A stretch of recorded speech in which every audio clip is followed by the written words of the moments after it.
Well. That looks like a pretty interesting stream. Maybe we should all watch the stream together. Jordan Thornton, Inner Work Live, sunset stream on the hillside. We are beginning today's wonderful hilltop sunset with no sunset, with an inception on the second phone.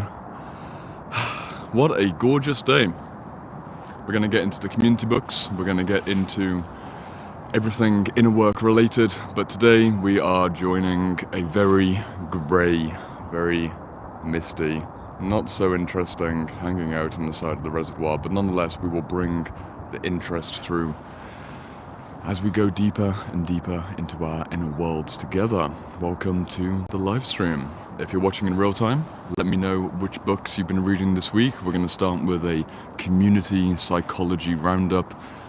What have you been reading? Any self-actualization work, transpersonal psychology, trauma work? We're going to try and see a temperature check of what people are up to, and then bring you a few new psychology books to wrap up your year with. And then we might go for a bit of a walk and talk, but we will see just how many people come in, what kind of psychology books everyone has been reading. Welcome. If you're joining live, we're in the first few minutes. Let me know in the chat where you're joining me from and which psychology books you've been reading this week. Look forward to seeing it. I see Laura in the chat. Hey Jordan and everyone, I've just ordered The Voice of the Body by Alexander Lowen and I'm super excited to read it. Laura, you have chosen very well. Only last week we were talking about Alexander Lowen and made a very passionate speech about the importance of bioenergetics and somatic therapy and going back to the old school master, Alexander Lowen. I'm glad to see that you're reading The Voice of the Body. If you're joining live, more people coming in every second, let me know which books you've been reading this week. Don't be shy. This is a real-time moment. We're all coming together as the introverted, intense weirdos that we are, quite frankly, and we can share the esoteric psychology books that we've been enjoying. I see Ange Deminati, how can I get rid of an astral body attached to my energetic system that is actually hurting me as I speak? Not the question that I'm currently focusing on, and I may not be the person to answer how to get rid of astral entities, but if you do want a quick answer, you need to make sure that, at least symbolically speaking, or maybe literally speaking, that your body is not a resonant match for lower forces. Drink, drugs, negative gossip, self-hating, self-critical things. Unfortunately, often when we are a resonant match for either an outer energy, or if you do go as far to believe that there are literal astral energies, they tend to, like if the hook's there, you're going to land. Hook's this way, it's going to land on you. So I might not be able to go too deep into that question. You should go and seek out a specialist. It's not my area of expertise, but at least at a symbolic level, if you have something that's attached to you, just pay attention to the hook that you might be giving that allows for the attachment. We're seeing in the chat, Mona reading Romancing the Shadow, a reread of Romancing the Shadow. Fantastic book by Connie Zweig and not Jeremiah Abrams, that one's by Steve Wolfe. Steve Wolfe, Howling on the Hillside, maybe out here on the English countryside. Romancing the Shadow is the equivalent of Meeting the Shadow, but with much more of an archetypal twist. If you've read Meeting the Shadow essay collection, this is over 50 contributions, the foundation of shadow work and shadow psychology. Move over to Romancing the Shadow. It'll give you a little bit more depth, a little bit more mystical, symbolic insight, and it's a fantastic read, and I hope that you're enjoying it yourself, Mona. We're seeing Georgia in the chat. Hello everyone, I'm reading Viktor Frankl's The Will to Meaning and The Doctor of the Soul. Great books. They are great books. If you've heard of Viktor Frankl, you've likely heard of Man's Search for Meaning, but you may not have heard of a book like The Doctor and the Soul, which is arguably the most important work that I've read from Frankl. Man's Search for Meaning, which was initially, I think the original title in the manuscript was something like A View from Inside the Camps, or it was an existentialist something or other, and they changed it. So the manuscript, I can't remember the exact title, I'm flustering it a bit, but I remember the original title was very psychoanalytically driven, and the publisher said you can make this a much wider book if you give it something a little bit more catchy, so it became Man's Search for Meaning, and that's why it's called Man's Search for Meaning. But Doctor and the Soul, although it's a catchy title, is a book written by an expert existential therapist for other therapeutic professionals. It's high grade, high-grade existential philosophy and existential psychology. If you've only read Man's Search for Meaning by Frankl, you are missing out. Fantastic choice. I hope you're enjoying it.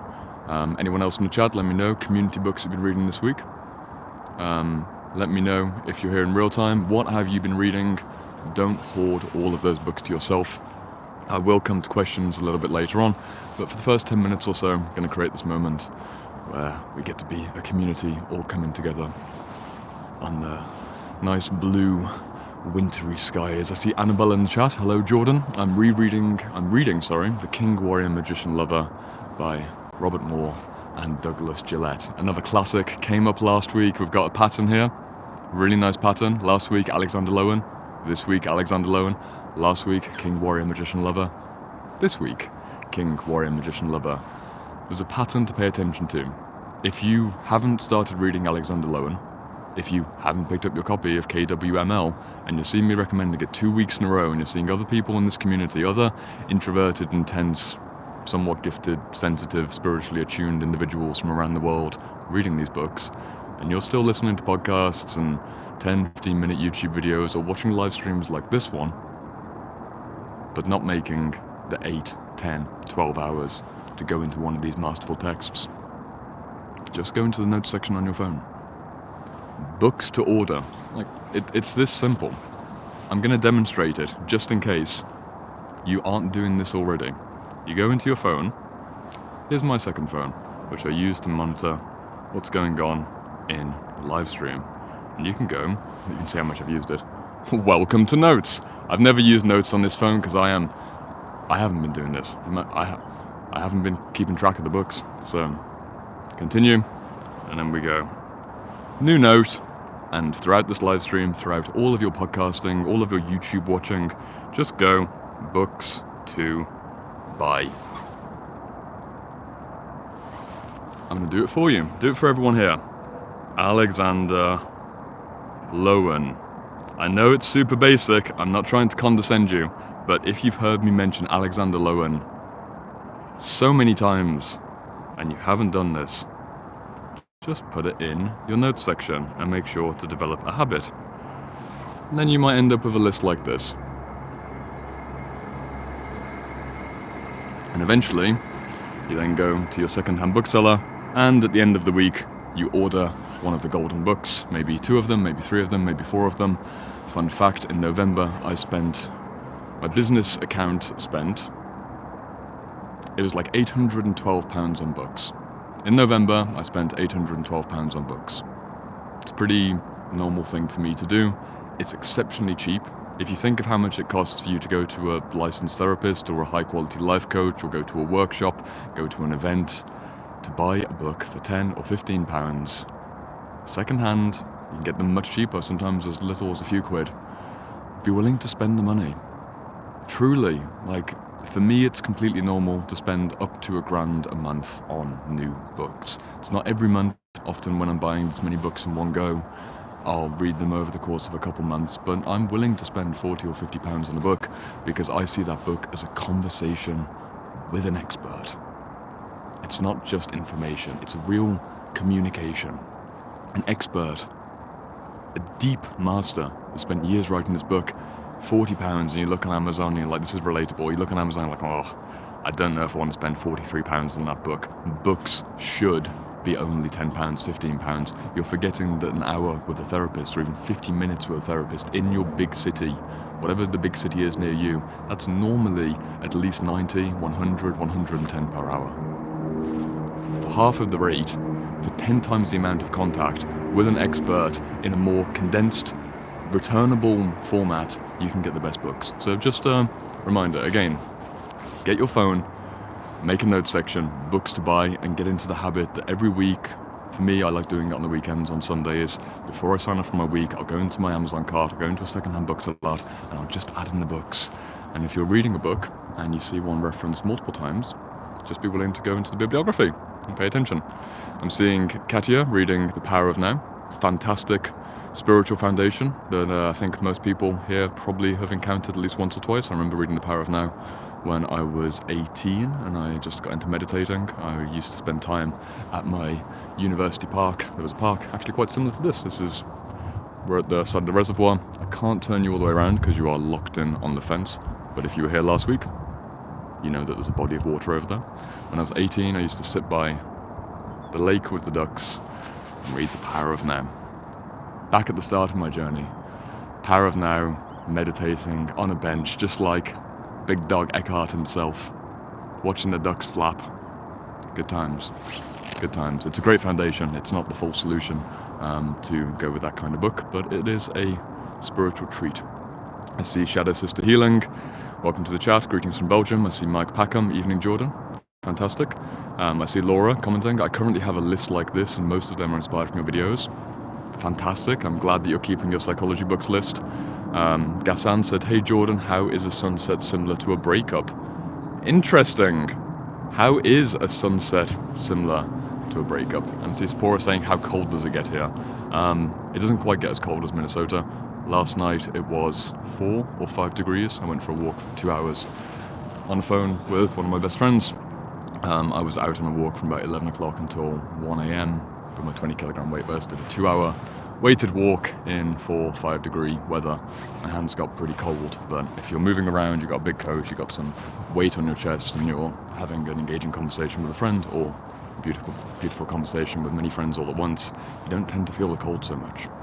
At least not at this level. It's not quite freezing just yet, but we'll get there. And remember that question just from a moment ago: what is the connection between a sunset and a breakup? Well, this sunset in particular is kind of crappy. I can't see any light at all.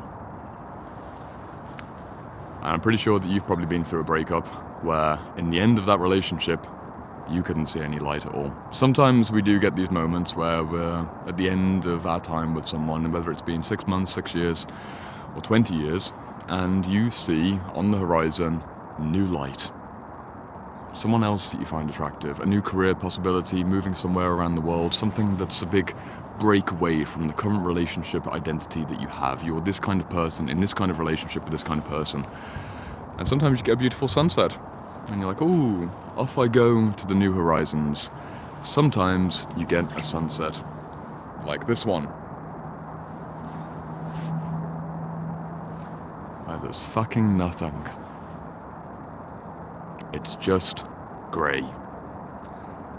And if we're being honest with ourselves, the majority of breakups, even if we are excited by the next opportunity, whether that be the next opportunity for us personally, the next relationship we could get into, some kind of career or spiritual progression, usually there's a moment, quite early on, if we have the awareness that the light may not be the most enduring light. There is a shadow, there is a fog, there is a dark, heavy, misty, confusing aspect to every single breakup, because fundamentally you are grieving the loss of who you were in that relationship. So if you are going through a breakup right now, if you're very fresh in the breakup or many months deep, or maybe you're reflecting on a breakup from a year ago, treat it like the sunset,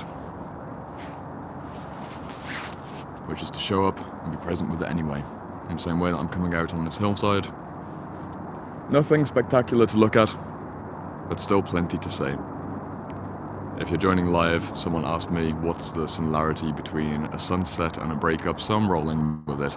I've never thought about this metaphor in particular. I'm sure if you have any associations between the sunset and the breakup, you could put them in the chat and you could help me out, because I'm definitely pulling some straws here. I saw Gassan saying, I can't relate to your sunset. I saw a beautiful sunset in Bali. That was very hard to depart from. Well, there you go. If you're in Bali, going through a breakup in Bali, and one of the spiritual capitals of the world in terms of digital nomads at the very least, you're not going to be getting sunsets like this. You're going to be having you're going to have a very different type of sunset in Bali. But this is the one that I have, and I appreciate where I live immensely, because it is a beautiful place to live in the south of England on the side of this golf course. I see people in the chat. I see Classy Lady saying they're reading Sage, Huntress, Lover, Queen. The feminine equivalent of King, Warrior, Magician, Lover. Sage, Huntress, Lover, Queen.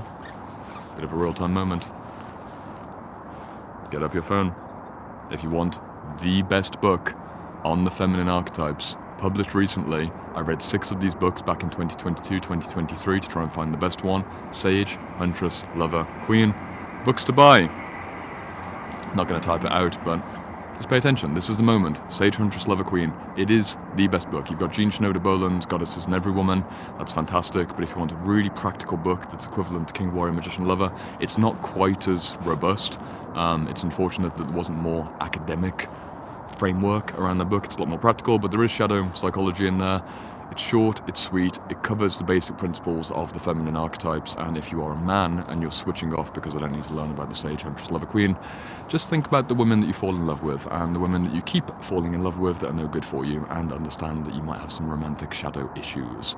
And if you get behind the feminine psychology and the archetypal psychology of the entire feminine, you'll be able to know, I'm attracted to the dark version of the priestess, I'm attracted to this Aphrodite element, I'm attracted to this bratty element in girls I'm attracted to. Whatever it might be. Again, just specifically for the men who are watching, my fellow men, I understand you may not naturally want to go and read a lot about feminine psychology, but if you just take a couple months, you will create so much clarity and so much peace, because you're going to get into better quality relationships. You're going to heal your relationship with your mother, maybe your sister as well, maybe aunties, maybe female friends. And the inverse is true. Women who are watching, read about masculine psychology to understand your boyfriends, your husbands, your brothers, your sons. It all goes in both directions. We truly do need to go everywhere. I see people coming in, giving love for that book. Samarth says in the chat, looking at the chat now, hello Jordan, I'm rereading Thus Spoke Zarathustra by Friedrich Nietzsche. Fantastic. You can read that book on my behalf, because I read that book. I read it once and I tried to reread it again. I'm not a fan of Nietzsche. I find his psychology and philosophy, to be truthful, it's just anti-life. I find it anti-life. I don't feel a sense of enthusiasm or joy or truth when I'm reading his words. I've read a variety of his books. I've read 2 biographies on him. I've got a section in my library where I've got those books there. I'm familiar with his work. But for me personally, he's just not my guy. He's not my guy. I always try and pay attention when I'm reading a male philosopher in particular to look at the actual life that they lived.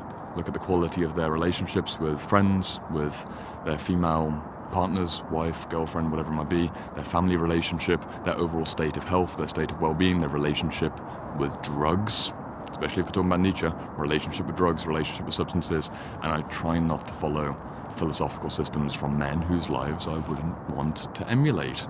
And if you look at Nietzsche's life personally, though he may be claimed to be a brilliant man, and in many ways he is, he has a fine philosophy, I don't think it's a philosophy that I personally want to follow. So if you want to read Nietzsche, please go ahead. He's not the guy for me. I tried. I really tried to... It's like everyone seems to be talking about him. Why? I tried when I was 17, and I didn't even when I was in my most depressive, most suicidally ideating, I fucking hate my life energy, I still thought Nietzsche was a bit too fucking sad to read.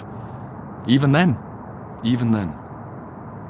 So if you want to read Nietzsche, fantastic, go for it. Personally, he is not my guy. Maybe you can relate in the chat. Be interesting within the community that we've got here, because we're more self-actualizing, we're more optimistic, and by default, do you resonate with Nietzsche? Am I missing something? Is fundamentally the question. I know there's many conversations coming through in the chat, more questions I can answer in one go. If we're focusing on this idea of Nietzsche, just let me know. Did he do something for you? Are you a self-actualizer like me? Are you someone who's fundamentally hopeful and expansive and wants to bring the best out of your life, and you still found something valuable in Nietzsche?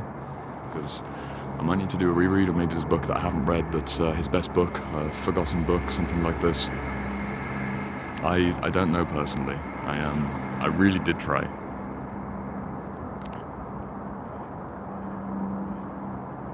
Just reading the chat now and give people a few moments, maybe yourself, to let me know what you think about Friedrich Nietzsche, because I personally, found Nietzsche not so desirable. Laura says, I don't resonate with Nietzsche either, but I also couldn't finish an entire book from him, so maybe I don't have the full picture. Who knows?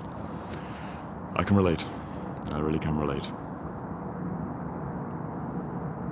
It's important, as an overall principle, good teaching moment. If you're studying philosophy, pay attention to the life that was lived by the individual. Nietzsche's Twilight of the Idols is interesting.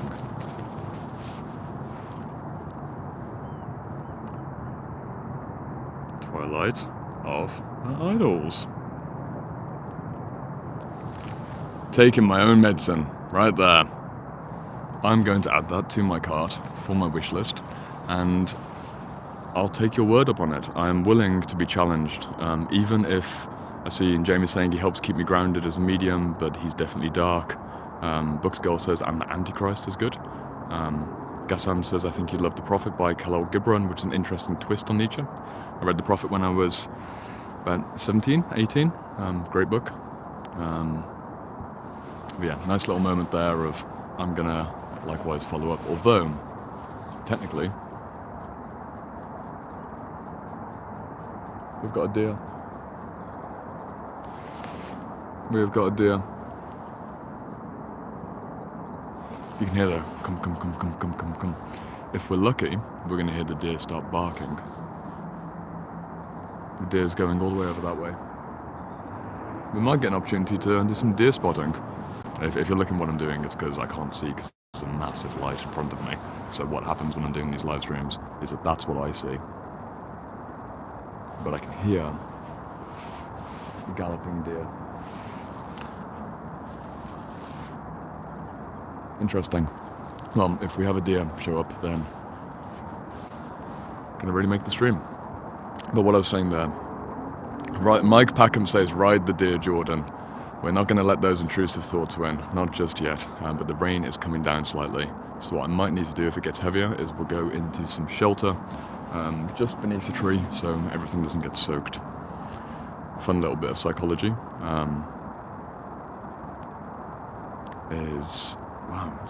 Community is fantastic. By the way, if you're joining live, we've got 50 people watching live right now. I really appreciate you showing up. Just a moment of real time, like, thank you for being here on these lives in this beautiful, majestic, illuminating sunset, and engaging with not only me, but all the other individuals that are here. Just in this small little community, this strange corner of the internet where we call it a community, but fundamentally we're all introverted individuals. I see Mike Packham saying, hit the like button, chat. Mike is taking a leadership role. He wants everyone to hit the like button. And I guess that's what live streamers say. They say, chat, let's hit that like button. And then I guess things happen. Rini says, I must say this is fun. Make 1984 Fiction Gauge says, thank you for being here.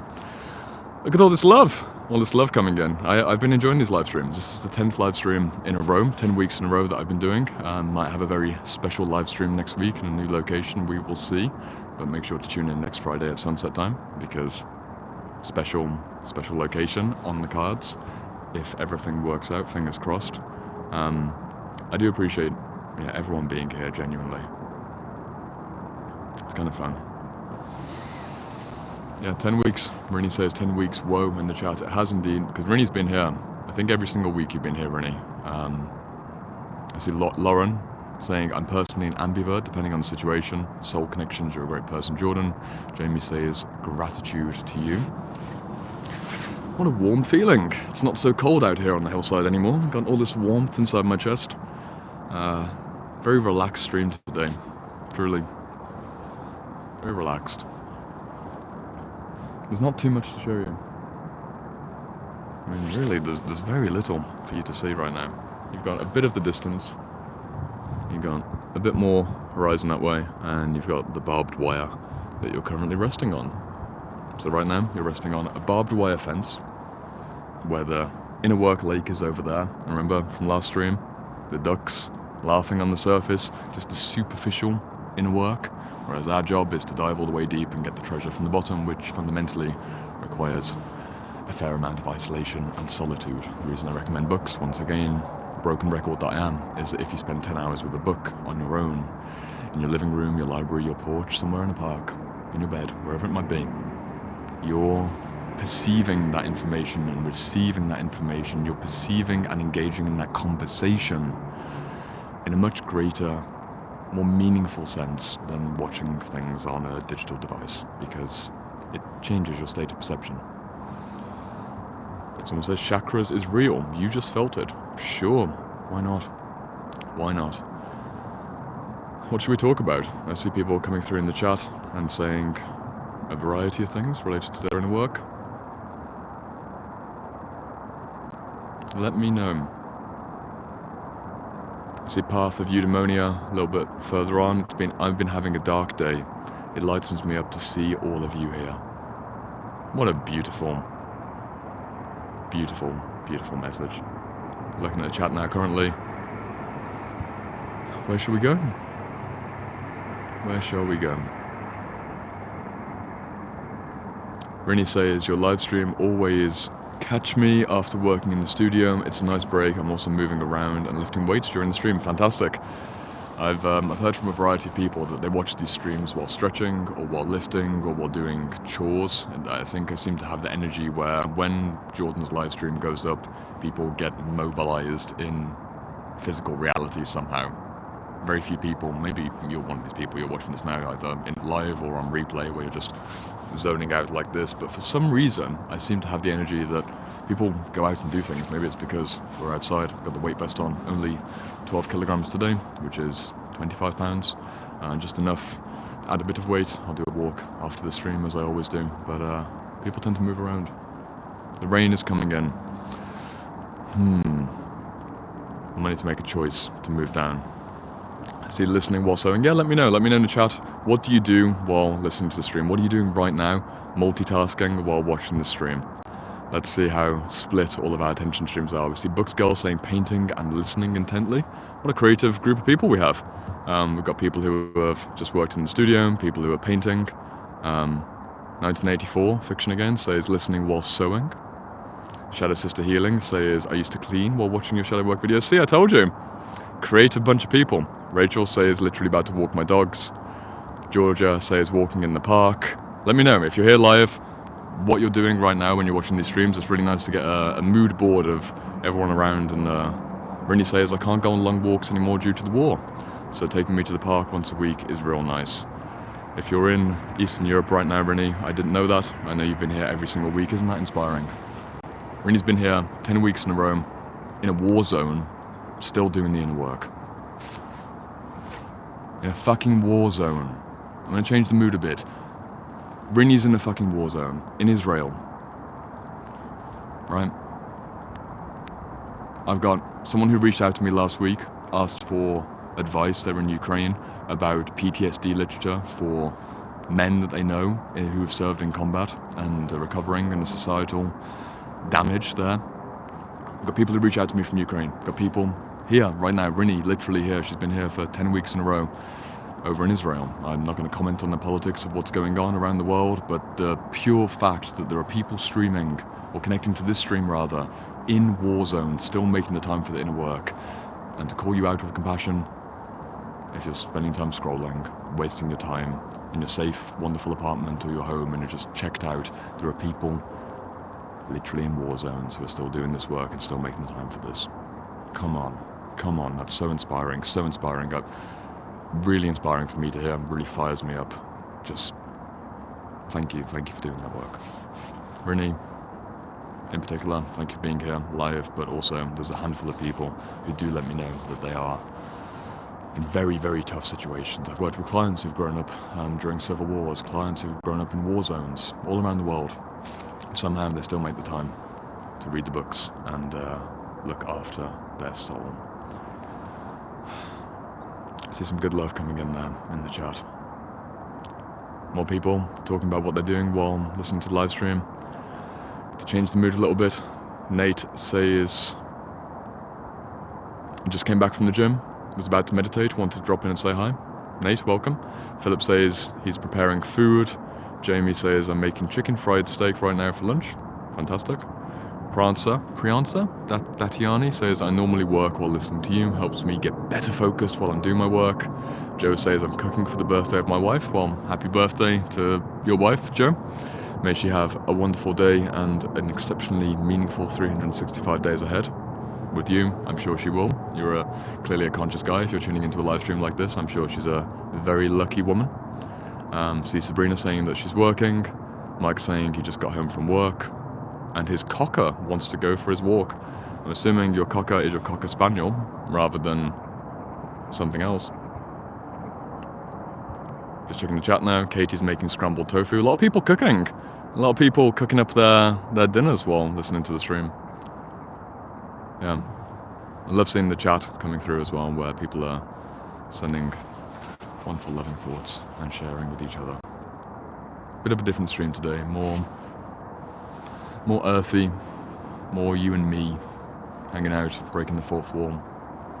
Only last week I did a live stream on Instagram for the first time. I brought people on. The very first time I've done this, I felt inspired. I went for a walk and I think brought 6 or 7 people on in real time to have a conversation with me. And it was enjoyable, it was interesting.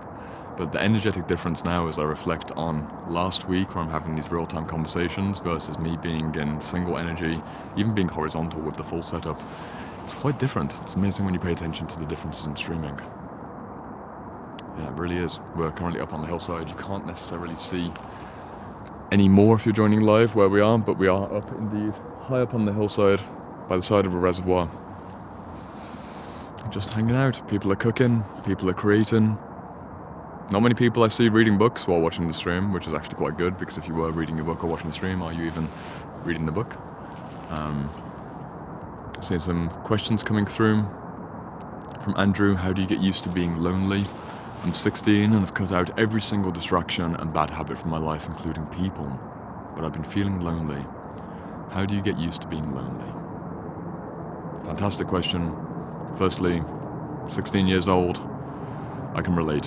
When I turned 16, on my 16th birthday, I essentially began my default self-development journey, and I started going to the gym for the first time. I started making more conscious choices for the first time. I started cooking my own food and making better choices about pretty much all areas of my life. Gradually, incrementally. I was only 16, you're only 16. We can't do it all at once, but I can relate very deeply. And most of the people who are here, literally, you're in very good company.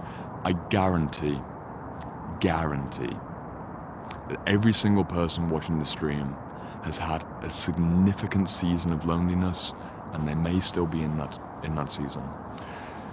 Because we're smart, we're sensitive, we're spiritually attuned, we want to make the most of life, we're ambitious, we're creative, we think a bit deeper than most people. Just being honest, that's what we are. We're those kinds of people, and if you're that kind of person, it's often quite difficult to find other people who not only meet one or two aspects of your individuality, your higher potential, let's say, but many aspects of that, especially during the teen years. Let me know in the chat if you can relate to this. Just giving Andrew a bit of support. Andrew's 16, he's making these conscious choices. Many of us are in our 20s, in our 30s, in our 40s. It'd be great to give Andrew a bit of a storytelling to let him know just how normal this is. You know, the fundamental truth is, my friend, it's going to be like this for years. I'm not going to bullshit you. I didn't resolve my feeling of loneliness on the inside, even with romantic relationships, friendships, anything that I could do in the outer world. I didn't resolve that until many years later. Realistically, it's only when I started going much deeper on my spiritual journey. Probably about 4 or 5 years later, early 20s, maybe 19, 20, when I started fasting and having spiritual experiences and feeling the light of my soul within. That's when it started to be a bit less lonely. And then gradually over time, you'll hear on this live stream with me, when I shared more online, I have more opportunity to connect with people like yourself. This entire community is built around the videos that I put up on YouTube, and it's becoming something more than just me. And really, you have to put yourself out there. If you're feeling lonely, it's normal. I'm seeing in the chat, Sephora saying, you're not alone. Jamie's saying, I'm almost 50, and lonely is just a fraction of life. I have always understood loneliness. You are amazing, and far ahead of me when I was your age. Fantastic. Jamie, yeah, to be 16 and self-developing and listening to this kind of material, reading these kinds of books, fantastic. Gassan says, that's the first and most obvious sign of healing. Interesting. Do you think loneliness is one of the first and most obvious signs of healing? You're no longer dependent on anyone. You're just sufficient. Jordan is right, give it time. Nobody says depression, anxiety, poor grades, in and out of therapy, medication, self-medication, everything. Lonely and anxious, such scattered thoughts, useless I am, it seems. I like young though. Well, if you like young, then I think everything else doesn't really, it doesn't matter too much. It's just all fades in comparison, obviously. It's not true. Just focus on cutting out substances, focus on staying consistent in sport and in the gym, go out on nature walks, feed your body, drink high quality water, supplement yourself, start from the body up, and you'll find that a lot of the scattered anxieties will start to resolve. Super simple answer. I know there's an entire multiple year timeline of how to heal those kinds of things, but start with the body and work upwards. I see Sephora expanding in the chat as we hear the ducks coming in. You hear that? The ducks are getting active. They're coming in. Hear them landing. You can't see them, but they're gliding in onto the surface of the water. I see Sephora saying again, it's a journey about loneliness that will last a lifetime. Change is only constant, and being aware of what you are feeling is one of the many first steps. I'm proud of you to know you're doing this so young. Yeah, me too. Honestly, I mean, I can relate personally. I like where I started at 16. If you like what you see in my life, and you want to be here in your, I don't know, mid-20s, mid-30s, mid-40s, you want to be in whatever state of consciousness I seem to represent, just stay steady on the path. I see Ivan in the chat. Hello, Jordan. Hello. Thank you for everything you've done for us. It feels good knowing that there are more healers in the world than we give credit for, and I really cherish you for your work. Thanks, Ivan. When you say it's about the loneliness, it is very normal, but once I get to a point in which I was able to give myself what I was hungry for, I felt less lonely. And amazingly, then I'm able to be self-sufficient, and then wonderful people come into my life. Fantastic. Final comment there from Shadow Sister Healing on loneliness. You can always do things you want alone first. I used to go to film clubs alone at 16 when none of my friends were interested to do that or other things I liked. Going alone, it's not funny. Ducks find that funny. Going alone for an intuitive walk. P.S. I'm now 46, so always follow your excitement. Heather says that she was just watching the ducks outside the kitchen window. Fantastic. And Gassan says, I personally was able to enjoy being alone when I dealt with my attachment issues. There is a whole world within, and it's too beautiful, and it's just enough. I like it. I like it. I think what we'll do is we're going to move down because the rain's coming in. You might not be able to see it on the stream, but the raindrops are falling on my head, as the famous song goes. But that doesn't mean that my eyes will soon be turning red. This is where we were. This is where we're going. What we're going to do, because my battery, I think, is running a little bit low and it is raining as well, I don't want the gear to get destroyed. But I will hang around for at least 10 more minutes. We'll do a slightly shorter stream, just under an hour. Let me know what you want me to talk about. We're going to move down like this. It's kind of difficult because it's now wet and a hill. So I'm going to bring out the flashlight. I'm going to navigate. There we go. That's good enough-ish. I'm going to move down the hill together. I'm going to descend into the dark. And I'm going to focus on walking rather than framing the camera. So if it temporarily goes, just let me know what you want to talk about.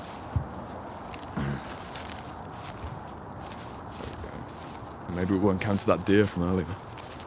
10% battery. Bit of rain. Very different live stream to last week. And we're in a bush. Cool. We are out. Not yet. Almost. You can't see what I'm seeing, but I'm encountering pretty big bushes. Dead brambles out in the wild edges of the golf course. Wow. And we are, okay, we're back. We're now in the actual, you can't see any difference. There's no point me coming down here when it's fully nighttime because there's just no difference for you. Although I get to walk now, which is nice. I'm going to check the chat in just a moment. There we go. We are down. Yeah, the bramble thickets is what we're dealing with. Checking the chat now. See what we've got coming through.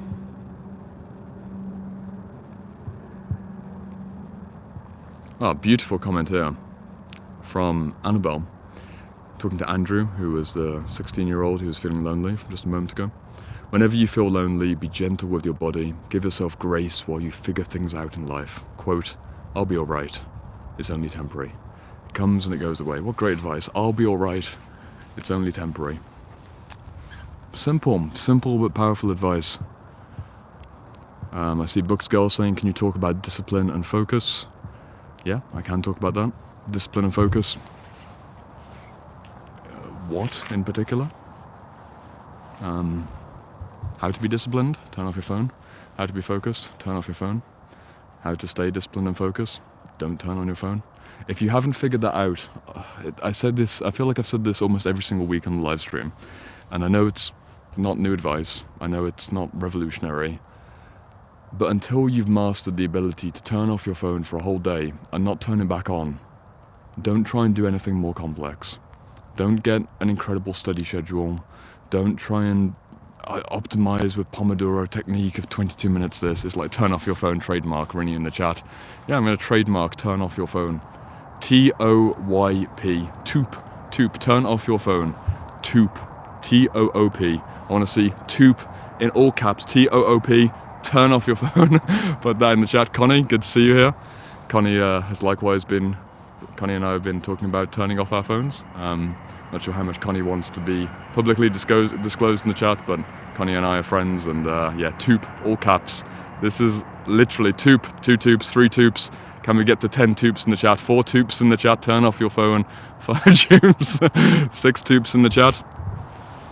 7 TOOPs from Edward Madden, 8, 9. Who gets the 10th TOOP wins the prize. Shadow Sister Healing, you are the 10th TOOP and you win the prize of turning off your phone and focusing. Truly. I have no idea where we're standing currently, because I can't see, because I need to turn this around so I'm not blinded by the light. Look at those TOOPs streaming in on the chat. Yeah. Seriously, it is that simple. I have read, I end the stream here, I say this every single week. Fun energy at the end, you can see I'm now moving, so there's more energy back in. I read 9 books this week while offline. I reread 7 of them. They're business books, they're easier. Out at the red flag. What are we gonna do? Bit of red flag? Let's hang out with the red flag. The red flag of being on your phone too much. I read 9 books this week, Monday, Tuesday, Wednesday. I reread 7 of them. 7 of them I'd read 2 or 3 years ago. How did I do that? TOOP. I turned off my phone. For 3 days of the week, I don't watch YouTube videos, I don't go on Instagram, I don't message anyone, I don't talk to clients. I know I've got a particular lifestyle, I've got the freedom to be able to do this, but you can take the inspiration and the principle of turning off your phone for 6 hours. Just focus. It's that simple. And eventually it gets easier and easier, and eventually you look forwards to it. You genuinely look forwards to it. There's nothing more that you'd rather do. Look at all this love in the chat. It was so many TOOPs coming through. We're going to turn this into TOOP TM, I see, from Ivan Marquez. Fantastic. A TOOP is also close to TOOP. Yeah, look at this. That's it. That is it. I have nothing more to say. It is as simple as turning off your phone. We can be complex and we can have great systems. We're all very intelligent here, right? We're all very, very smart men and women. And yet seemingly, we're not smart enough to pay attention to our own red flags. And the main red flag, truly, is this. It's that simple. Build up the habit, get offline. Don't get devoured by that. Yeah. I'm aware that the rain's coming in. You might not see it on my side, but I don't want this expensive light and microphone and my phone without a case on to get too water damaged. So I think we're going to end it here on the very conversational live stream out upon the hill. You can't see anything, but we are out here. And the final lesson of today is just TOOP. TOOP. Turn off your phone. Let's make an inspirational moment to end the stream. Are you going to turn off your phone after watching this stream? If you did, what could you do with your afternoon or your evening? Yeah, look at all this love in chat. Everyone's TOOPing. TOOP. I think we've started something here. If next week we come back on the stream and you watch the stream, just drop in the chat TOOP, TOOP, and we will develop peace, love, and TOOP. Live, laugh, and TOOP. Eat, pray, and TOOP. That's the one. That's it. That's honestly it. I've got nothing more to share. Any advice I could give you, high-level information about psychology and healing, does it even fucking matter if you're going to be stuck on your phone scrolling bullshit every single day? Will it even matter? I don't think it will. You'll feel inspired for a moment, but you won't read the psychology books. You won't let it land. I really care about you, and I know you can do this. I know you can turn off your phone. Fundamentally, I will say it this way. For me personally, you don't need to accept this. When I was healing my internet addiction and my screen addiction, I wrote on a post-it note, screen addiction is a child's problem, because it's the little boy or the little girl that can't stop watching the TV, that can't stop playing the Game Boy. It's a child's problem. That's for me. You can reject that. You might find that disvalidating, but seriously, there are much bigger problems in the world that we get to solve, that we get to contribute to. If you can't turn off from the glowing rectangle, have you reached adult consciousness just yet? It is live. Yeah, Don Braidwood said, is this live? This is live. I'm right here. Nice to see you live. Turn it off. If you can't, are you even an adult? Controversial. I don't know. I don't know if I'm stuck on this, just looking at this pine wallpaper. Maybe my issue is that I spend too much time on YouTube. Spend too much time watching high quality streams like this one. This is what you're doing. You're watching me. You're watching another man's life. Why? I appreciate you being here, but I'm just playing with the concept. I'm just having a teaching moment. Consider the idea that screen addiction is a child's problem, and see what happens in your heart. See if your adult consciousness kicks in, your mature ego, your deep spiritual essence, and know just how much more you're capable of. It's not an insignificant problem, but it's a low-grade problem. It's an attachment issue. It's significant. Resolve it.